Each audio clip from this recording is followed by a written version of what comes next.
ನಮಸ್ಕಾರ, ಎಲ್ಲರಿಗೂ ಕನ್ನಡತಿ ಅಡುಗೆ ಚಾನಲ್ಗೆ ಸ್ವಾಗತ. ಮೇಜರಿಂಗ್ ಕಪ್ದಿಂದ 1 ಕಪ್ ಆಗಷ್ಟೇ ಅವಲಕ್ಕಿಯನ್ನು ತೊಗೊಂಡಿನ್ರಿ. ಏನು ಸುಸ್ಲಾ ಮಾಡ್ಕೋತೀವಲ್ಲ ಅದೇ ಅವಲಕ್ಕಿ.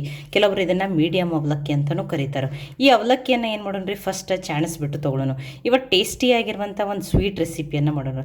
ಪಾಕ ಮಾಡೋದು ಏನೂ ಇಲ್ಲ, ತುಂಬ ಸಿಂಪಲ್ ಅದ್ರಿ, ಆದರೆ ಟೇಸ್ಟ್ ಅಂತೂ ಅದ್ಭುತ. ಫಸ್ಟ್ ಟೈಮ್ ಮಾಡೋರು ಪರ್ಫೆಕ್ಟ್ ಆಗಿಯೇ ಮಾಡ್ಕೋಬೋದು, ಅಥವಾ ಈ ಬರೋ ಪಂಚಮಿ ವರಮಹಾಲಕ್ಷ್ಮಿಗೂ ನೀವು ಇದನ್ನು ಟ್ರೈ ಮಾಡ್ಬೋದು. ಇದನ್ನು ನೀವು ಅವಲಕ್ಕಿಯಿಂದ ರೆಸಿಪಿಯನ್ನು ಟ್ರೈ ಮಾಡ್ರೆ ಕಾಜು ಕಟ್ಲಿ ತರುವುದು ಅಥವಾ ತಿನ್ನುವುದನ್ನೇ ನೆನಪಾರ್ತೀರಿ, ಅಷ್ಟು ತುಂಬ ಟೇಸ್ಟಿಯಾಗಿರ್ತದೆ. ಹಂಗಿತ್ತಂದ್ರೆ ಇದನ್ನ ಹೆಂಗೆ ಮಾಡೋದು ಅಂತ ಹೇಳಿ ನೋಡ್ಕೊಂಬರೋಣ ಬರ್ರಿ. ಫಸ್ಟ್ ಈ ಅವಲಕ್ಕಿಯನ್ನು ಏನು ಮಾಡ್ತೀನಿ, ಚಾಣಿಸ್ಬಿಟ್ಟು ತೊಗೋತೇನೆ ರೀ. ಅವಲಕ್ಕಿಯನ್ನು ಏನು ಮಾಡಿದ್ರಿ, ಚಾಣಿಸ್ಬಿಟ್ಟು ತೊಗೊಳ್ಳೋ. ನೀವು ಮೆಜರ್ಮೆಂಟಕ್ಕೆ ಇದೇ ರೀತಿ ಮೆಜರಿಂಗ್ ಕಪ್ ತೊಗೋಬೇಕತ್ತೇ ಇಲ್ಲ. ಯಾವುದೇ ರೀತಿ ಬಟ್ಲ ಕಪ್ಪನ್ನು ಏನು ಮಾಡಿರಿ, ಒಂದೇ ರೀತಿ ಇದ್ದದ್ದನ್ನೇ ಬಳಸ್ರಿ. ನೋಡಿ, ಇದರಲ್ಲಿ ಸ್ವಲ್ಪ ದೂಸ ಇರ್ತದೆ. ಇಲ್ಲ ಅಂದರೂ ನೀವು ಏನು ಮಾಡ್ಬೋದು, ಇದನ್ನು ಕಾಟನ್ ಬಟ್ಟೆಯಿಂದ ಕ್ಲೀನಾಗಿ ಒರೆಸ್ಬಿಟ್ಟು ತೊಗೋಬೋದು. ನೋಡಿ, ಚಾಣಿಸ್ಬಿಟ್ಟು ತೊಗೊಂಡಿದ್ದೀನಿ. ಈಗ ಈ ಅವಲಕ್ಕಿಯನ್ನು ಹುರಿದ್ಬಿಟ್ಟು ತೊಗೊಳೋಣ್ರಿ. ಈ ಅವಲಕ್ಕಿಯನ್ನು ಲೋ ಫ್ಲೇಮ್ದಲ್ಲಿಟ್ಟನೆ ಹುರಿದ್ಬಿಟ್ಟು ತೊಗೋಬೇಕ್ರಿ. ಈ ಅವಲಕ್ಕಿ ಕಲರು ಚೇಂಜ್ ಆಗಬಾರ್ದು. ನೀವು ಮೀಡಿಯಮ್ ಅಥವಾ ಹೈ ಫ್ಲೇಮ್ದಲ್ಲಿ ಇಡಬೇಡ್ರಿ, ಬೇಗನೆ ಏನಾಗ್ತದೆ, ಅವಲಕ್ಕಿ ಕಲರ್ ಚೇಂಜ್ ಆಗ್ತದೆ. ಈಗ ಇದನ್ನು ನೀವು ಹಾಗೇ ಹುರ್ಕೊಂಡು ತೊಗೋಬೋದು. ಇದಕ್ಕೆ ನಾನಿಲ್ಲಿ ಏನು ಮಾಡ್ತಾಯಿದ್ದೀನಿ, 1 ಸ್ಪೂನ್ ಆಗಷ್ಟೇ ತುಪ್ಪನ ಹಾಕಿಬಿಟ್ಟು ಹುರಿದು ತೊಗೋತೀನಿ ರೀ. ತುಪ್ಪ ಹಾಕೋದ್ರಿಂದ ಟೇಸ್ಟೂ ಚೆನ್ನಾಗಿ ಬರ್ತದೆ.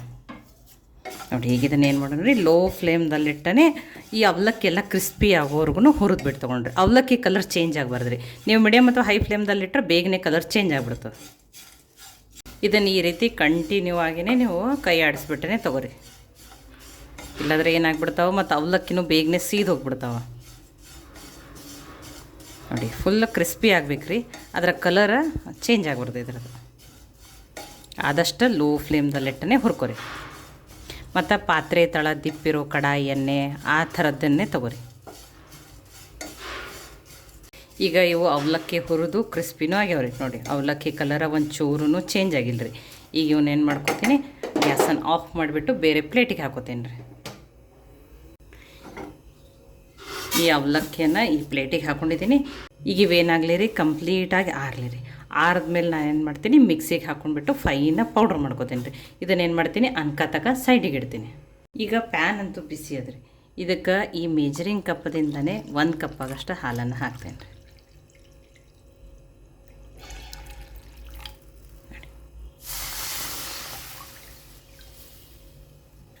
ಈಗ ನಾನು ಗ್ಯಾಸನ್ನೇನು ಆನ್ ಮಾಡಿಲ್ಲ. ಇದಕ್ಕೇ ಅರ್ಧ ಕಪ್ ಆಗಷ್ಟೇ ಮಿಲ್ಕ್ ಪೌಡ್ರನ್ನ ಹಾಕ್ತಾಯಿದ್ದೀನಿ. ನೀವು ಯಾವುದೇ ಬ್ರ್ಯಾಂಡದ ಮಿಲ್ಕ್ ಪೌಡ್ರನ್ನಾದ್ರೂ ಹಾಕೋಬೋದು.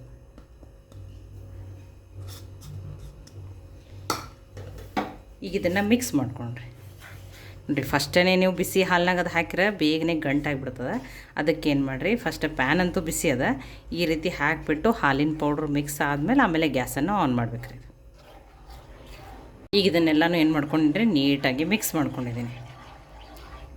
ಈಗ ಇದಕ್ಕೆ ಇನ್ನೊಂದು ಕಪ್ ಆಗಷ್ಟೇ ಹಾಲನ್ನು ಹಾಕ್ತೇನೆ. ಈಗ 2 ಕಪ್ ಹಾಲು, ಅರ್ಧ ಕಪ್ ಆಗಷ್ಟೇ ಮಿಲ್ಕ್ ಪೌಡ್ರನ್ನು ಹಾಕಿದ್ದೀನಿ. ಈಗ ಇದೇನಾಗಬೇಕ್ರಿ, ಕುದ್ದು ಅರ್ಧ ಆಗಬೇಕು ನೋಡಿರಿ.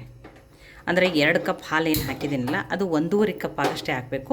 ಅಲ್ಲಿವರೆಗೂ ಈ ರೀತಿ ಕಂಟಿನ್ಯೂ ಆಗಿ ಕೈ ಆಡಿಸ್ಬಿಟ್ಟು ಇದನ್ನು ಕುದಿಸ್ಬಿಟ್ಟು ತೊಗೋಬೇಕ್ರಿ. ಇದನ್ನು ಇನ್ನೊಂದು ಕಪ್ ಏನು ಹಾಲು ಹಾಕಿನಲ್ರಿ, ಆವಾಗ ನಾನು ಗ್ಯಾಸನ್ನು ಹೈ ಫ್ಲೇಮ್ದಲ್ಲಿಟ್ಟನೆ ಈ ರೀತಿ ಕಂಟಿನ್ಯೂ ಆಗಿ ಕೈ ಆಡಿಸ್ಬಿಟ್ಟು ಕುದಿಸ್ಬಿಟ್ಟು ತೊಗೊಳತ್ತೀನಿ ರೀ. ನೋಡಿ, ಫಸ್ಟ್ ಏನು ಆ ಮಿಲ್ಕ್ ಪೌಡ್ರ್ ಹಾಲನ್ನು ಹಾಕೋತಿರಲ್ಲ, ಆವಾಗ ಗ್ಯಾಸನ್ನು ಆಫ್ ಮಾಡಿಬಿಟ್ಟನೆ ಮಿಕ್ಸ್ ಮಾಡ್ಕೊರಿ ಅದನ್ನು. ಇಲ್ಲಾಂದ್ರೆ ಅದು ಹಾಲಿನ ಪೌಡ್ರ್ ಹಾಕೋದ್ರಿಂದ ಏನಾಗ್ಬಿಡ್ತದೆ, ಬೇಗನೆ ಗಂಟಾಗಿಬಿಡ್ತದೆ ರೀ ಅದು. ನೋಡಿ, ಈ ರೀತಿ ಕಂಟಿನ್ಯೂ ಆಗಿ ಕೈ ಆಡಿಸ್ರಿ, ಇಲ್ಲಾಂದರೆ ಏನಾಗ್ಬಿಡ್ತದೆ, ಪಾತ್ರೆ ತಳಕ್ಕೆ ಹತ್ತದ್ರಿ. ಇದನ್ನು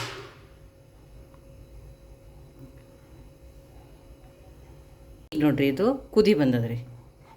ನೋಡಿ, ಕುದಿ ಬಂದಮೇಲೆ ಏನು ಮಾಡಿರಿ, ಗ್ಯಾಸನ್ನು ಲೋ ಫ್ಲೇಮ್ದಲ್ಲಿಟ್ಟನೆ ಈ ರೀತಿ ನೋಡಿ, ಅದು 2 ಕಪ್ ಹಾಲಿರೋದು 1.5 ಕಪ್ ಆಗಷ್ಟು ಕುದಿಸ್ಬಿಡ್ತಾವ್ರಿ. ಆದರೆ ಕಂಟಿನ್ಯೂ ಕೈ ಆಡಿಸ್ರಿ, ಇಲ್ಲಾಂದ್ರೆ ಮಿಲ್ಕ್ ಪೌಡ್ರ್ ಹಾಕಿರೋದ್ರಿಂದ ಬೇಗನೆ ಏನಾಗ್ತದೆ, ಪಾತ್ರೆ ತಳಕ್ಕೆ ಹತ್ತಿ ಬಿಡ್ತದೆ. ಹತ್ತಿ ಏನಾಗ್ಬಿಡ್ತದೆ, ಸೀದು ಹೋಗ್ತದೆ ರೀ ಅದು. ಈಗ ಇದು ಅನ್ಕತಕ ಕುದಿಲಿ ರೀ. ಆ ಅವಲಕ್ಕಿನೂ ಆರ್ಯಾವಲ್ಲ, ಅದನ್ನೀಗ ಮಿಕ್ಸಿ ಜಾರಿಗೆ ಹಾಕ್ಕೊಂಡು ಬರ್ತೀನಿ ರೀ. ಇದನ್ನು ಇಲ್ಲಿ ನೋಡಿ, ಅವಲಕ್ಕಿ ಏನಾಗ್ಯಾವ, ಆರ್ಯಾವಲ್ಲ. ಈಗ ಇದನ್ನು ಮಿಕ್ಸಿ ಜಾರಿಗೆ ಹಾಕ್ಕೊಂಡು ಫೈನ ಪೌಡ್ರ್ ಮಾಡ್ಕೊಂಡ್ರಿ.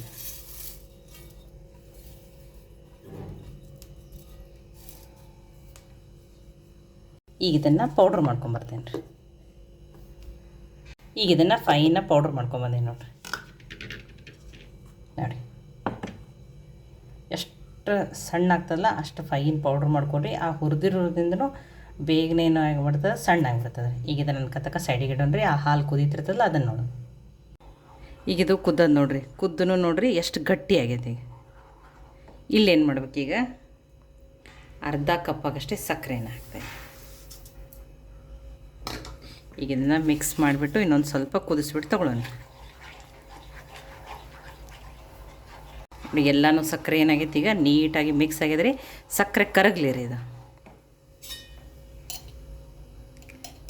ಇದಕ್ಕೆ ಫ್ಲೇವರ್ಗಾಗಿ ಏಲಕ್ಕಿ ಪುಡಿಯನ್ನು ಹಾಕ್ತಾಯಿದ್ದೀನಿ, 1/4 ಟೀ ಸ್ಪೂನ್ ಅಷ್ಟೇ. ಇದು ಮಿಕ್ಸ್ ಆಗಲೇ ರೀ. ಈಗ ಸಕ್ಕರೆ ಏನಾಗಿದೆ ರೀ, ಕರಗ್ಯದ ರೀ. ಸಕ್ಕರೆ ಕರಗಿದ ಮೇಲೆ ಗ್ಯಾಸನ್ನು ಲೋ ಫ್ಲೇಮ್ದಲ್ಲಿಟ್ಟು ಆ ಅವಲಕ್ಕಿ ಏನು ಪೌಡ್ರ್ ಮಾಡ್ಕೊಂಡಿದ್ದೀವಲ್ಲ ಅದನ್ನು ಸ್ವಲ್ಪ ಸ್ವಲ್ಪ ಹಾಕಿಬಿಟ್ಟು ಮಿಕ್ಸ್ ಮಾಡ್ಕೊಬೇಕು ನೋಡಿರಿ.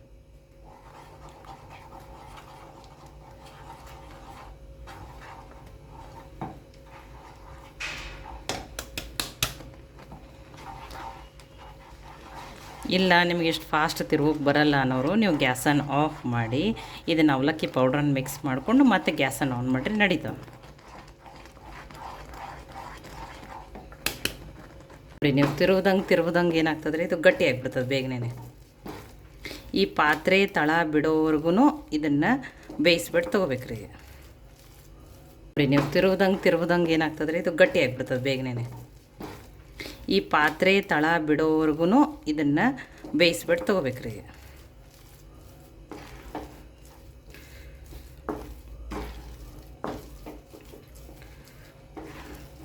ನೋಡಿ ಪಾಕ ಇಲ್ಲ, ಏನೂ ಇಲ್ಲ. ನೀವು ಫಸ್ಟ್ ಟೈಮ್ ಮಾಡ್ತಾ ಇರೋರು ಪರ್ಫೆಕ್ಟಾಗಿಯೇ ಇದನ್ನು ಏನು ಮಾಡ್ಬೋದು, ಮಾಡ್ಕೋಬೋದು. ನೋಡಿ ಇಲ್ಲಿ ಏನು ಮಾಡ್ತಿದ್ದೀನಿ, ಇನ್ನು 1 ಸ್ಪೂನ್ ಆಗಷ್ಟು ತುಪ್ಪನ ಹಾಕ್ತೀನಿ ರೀ.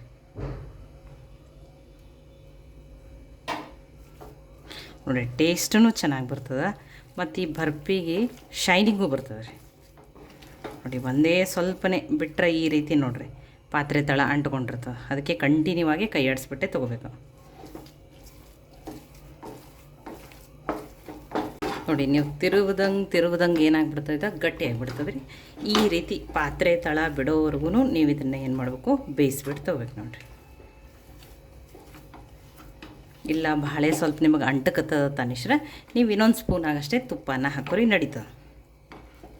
ನೋಡಿ ಈ ರೀತಿ ನೋಡ್ರಿ ಸ್ಟ್ರಕ್ಚರ್ ನೋಡ್ರಿ ಎಷ್ಟು ಸಾಫ್ಟಾಗಿ ಎಷ್ಟು ಚೆನ್ನಾಗಿ ಬಂದದ.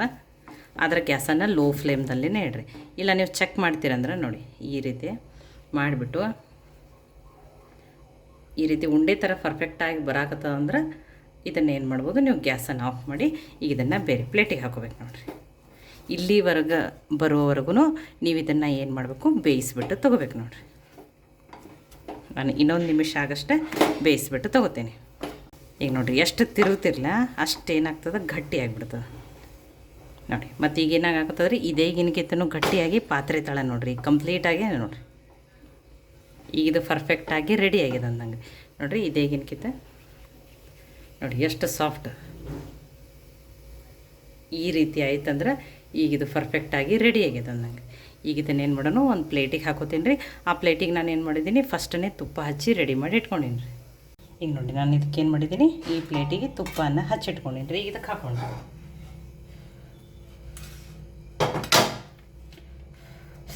ತುಂಬ ಬಿಸಿ ಅದ್ರಿ ಇದು. ಈಗ ನೋಡಿ ನೀಟಾಗಿ ನೀವೇನು ಮಾಡಿರಿ, ಇದನ್ನು ಎಲ್ಲ ಸ್ಪ್ರೆಡ್ ಮಾಡಿರಿ.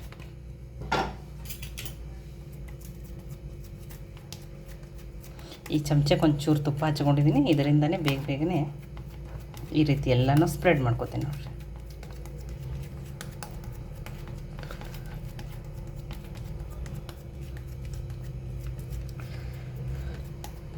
ಈಗ ನೋಡಿ ಇದನ್ನು ಏನು ಮಾಡ್ಕೊಂಡಿದ್ದೀನಿ, ನೀಟಾಗಿ ಎಲ್ಲ ಕಡೆ ಸ್ಪ್ರೆಡ್ ಮಾಡ್ಕೊಂಡೀನಿ ರೀ.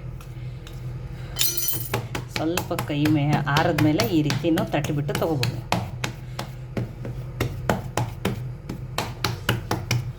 ಈಗ ಇದು ಸೆಟ್ ಆಗೋಕೆ ಅರ್ಧ ಗಂಟೆ ಇದೇ ರೀತಿ ಹೊರಗಡೆನೇ ಇಡೋಣ್ರಿ.